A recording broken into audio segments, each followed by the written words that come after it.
Happy holidays from the Shum Show. This time of year, the only thing I can think about is gingerbread houses and snowflakes and ice skating and, of course, Arctic sea ice. Did you know that the Arctic is warming faster than anywhere else in the world? Let's take a look at what's going on there. In the Arctic, the average air temperature over land surfaces was higher this past year than any other year in observing history, which goes back all the way to 1900. With our warming climate, that heat record in the Arctic is not really a surprise. We're seeing less and less snow on the ground, which means the sun's rays, instead of reflecting back off the bright snow, get absorbed by the ground, which warms us up even more. If you want to talk about ice in the Arctic, we're breaking records there too.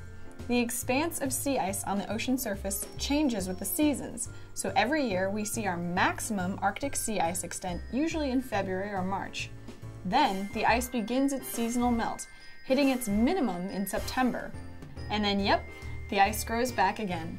This past year, our winter maximum extent was the smallest on record, and our summer minimum was the fourth smallest on record. I like to think of it this way.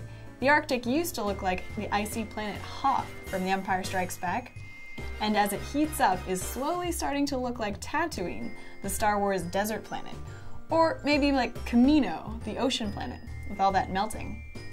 Either way you look at it, that's no good. Less sea ice also means less reflection of sunlight back into space, and more energy absorbed into the ocean. On a more personal level, it means a disappearing home for walruses. And Santa, dang! After all, the North Pole is located in the Arctic Ocean. And speaking of close to home, let me ask you this. Are you dreaming of a white Christmas?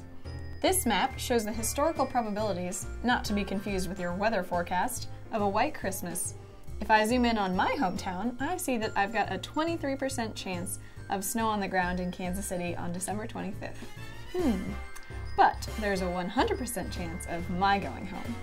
Speaking of which, oh wait, I think I might be getting a message. Help me, carbon capture technology. You're my only hope.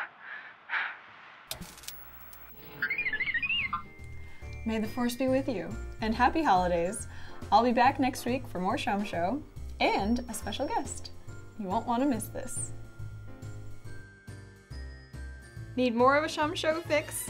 Check out our playlist on WXshift's YouTube channel, and while you're there, subscribe!